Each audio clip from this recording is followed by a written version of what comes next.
జగన్ అంటే నమ్మకం, చంద్రబాబు అంటే మోసం. ఉమ్మడి విశాఖ జిల్లాల జెడ్పీ చైర్పర్సన్ జల్లిపల్లి సుభద్ర. జగన్ అంటే నమ్మకం, చంద్రబాబు అంటే మోసం. ఉమ్మడి విశాఖ జిల్లాల జెడ్పీ చైర్పర్సన్ జల్లిపల్లి సుభద్ర.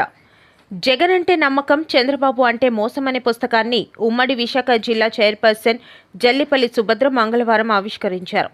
అల్లూరి జిల్లా ముంచంగిపుట్టు మండల కేంద్రంలో గల పార్టీ కార్యాలయంలో వైసీపీ నాయకులు, కార్యకర్తలు, అభిమానులతో కూటమి ప్రభుత్వంలో 5 కోట్ల మంది రాష్ట్ర ప్రజలకు వెన్నుపోటు అనే కార్యక్రమాన్ని వైసీపీ ముంచంగిపుట్టు మండల అధ్యక్షుడు పాంగి పద్మారావు అధ్యక్షతన విస్తృత స్థాయి సమావేశం జరిగాయి.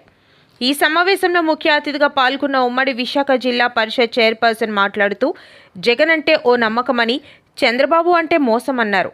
వైసీపీ ప్రభుత్వ హయాంలో శాంతి, సుస్థిరతతో పాటు లా అండ్ ఆర్డర్ పటిష్టంగా అమలైందని, నేటి కూటమి ప్రభుత్వంలో అశాంతి, అరాచకం, అటవీక పాలన, రెడ్ బుక్ రాజ్యాంగం అమలవుతుందన్నారు.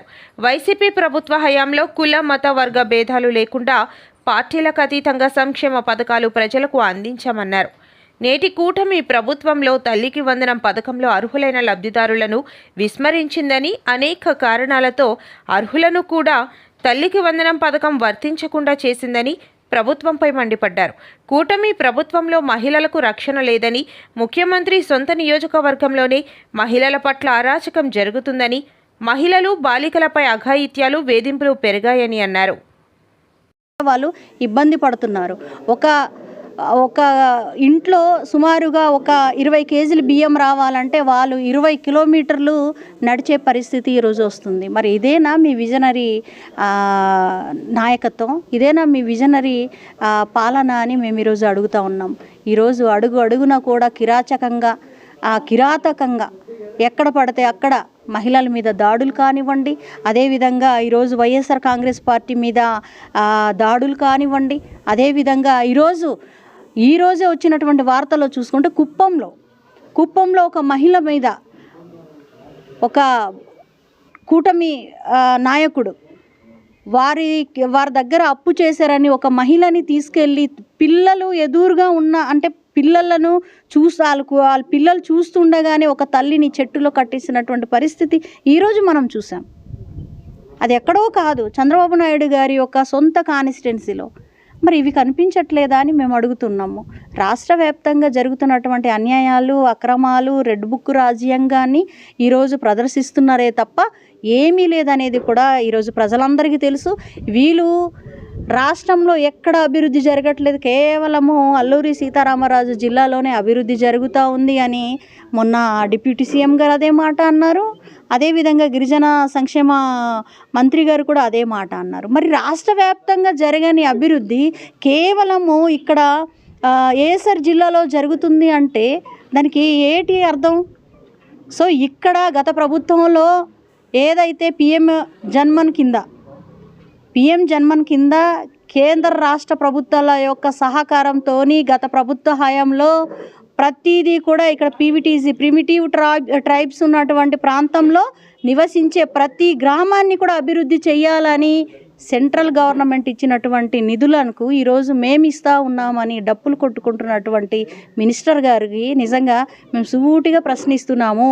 మీరు ఓపెనింగ్లు చేసే ప్రతిదీ కూడా వైఎస్ఆర్ కాంగ్రెస్ పార్టీ హయాంలోనే శాంక్షన్లు అయ్యాయి. అదేవిధంగా ఇప్పుడు మీరు ప్రతి శంకుస్థాపన చేసేది కూడా గత ప్రభుత్వ హయాంలోనే శాంక్షన్ అయిపోయినవి. సో అది కేవలం ఎలక్షన్ కోడ్ రావడం వల్ల అది పూర్తి చేయలేదు. మీరు ఇప్పుడు వచ్చి కోట్లు ఈరోజు వైఎస్ఆర్ జిల్లాలోనే మేము ఈరోజు ఇస్తున్నాము, అల్లూరి సీతారామరాజు వాళ్ళకే బాగా చూస్తున్నాము, మాకు ఓట్లు వేయలేదు కానీ మేము బాగా చూస్తున్నామంటే ప్రజలు నమ్మడానికి ఎవరు సిద్ధంగా లేరు. మీరు చేస్తున్నటువంటి అరాచక పాలనను ఈరోజు ప్రతి ఇంటికి, ప్రతి గడపకు కూడా మేము తీసుకెళ్తా ఉన్నామని కూడా తెలియజేసుకుంటూ ఈరోజు జరిగినటువంటి ఏదైతే బ్రోచర్లు ఉన్నాయో కూటమి ప్రభుత్వం ఏడాది కాలంలో చేసినటువంటి వెన్నుపోటు కార్యక్రమం ఈరోజు చూస్తూ ఉంటే ప్రతి కళ్ళల్లో కూడా ఆవేదన కనిపిస్తున్నాయి. ఎందుకంటే వీళ్ళకి కొత్తగా సృష్టించి ఏమైనా ప్రజలకి మేలు చేసే రకమైతే కాదు.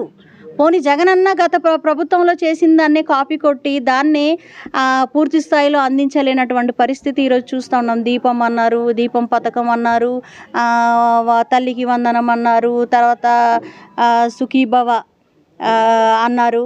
అవన్నీ ఎక్కడికి వెళ్ళిపోయింది? అన్నదాత సుఖీభావ అన్నారు. తర్వాత స్త్రీలందరికీ కూడా శ్రీనిధి ద్వారా ఇంత నిరుద్యోగ వృత్తులు అందిస్తామన్నారు. స్త్రీలకు ప్రతి ఏటా 1500 నెలకి ఇస్తామన్నారు.